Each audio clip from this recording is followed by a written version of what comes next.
Hi hello friends, అందరూ బాగున్నారా? నేను మీ శిరీషని. ముందుగా అందరికీ రాఖీ పండుగ శుభాకాంక్షలు.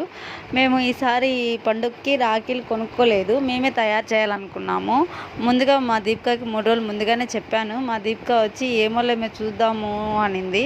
కానీ నేనేం చేశానంటే నిన్న షాపింగ్కి పోయిస్తానని చెప్పాను. ఆ పాప ఏమనుకుంది, రాఖీలు తెస్తానేమో అనుకునింది. కానీ నేనేం చేశానంటే అన్ని పూసలు తీసుకొని వచ్చాను.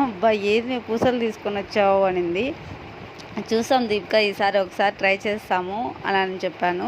అని సర్లే మేము చేస్తాంలే అనింది. నేను తెచ్చింది 10 గంటలకి, మేము అన్నీ తయారు చేసేతలకి 1 గంట అయింది ఖచ్చితంగా. నాకు వచ్చి 6 రాఖీలు, దీపికకు వచ్చి 6 రాఖీలు, మా అక్కకి వచ్చి 3 రాఖీలు చేసాము, మా అమ్మకి 3 రాఖీలు చేసాము. మొత్తం కలిసి 17 రాఖీలు చేసాము. మేమంతా కలిసి 17 రాఖీలు కొనాలంటే బయట వచ్చి ఇప్పుడు ఒక రాఖీ 50 రూపాయలు, 30 రూపాయలు, 20 రూపాయలు ఉన్నాయి. అదే ఇప్పుడు మనం ఇంట్లో తయారు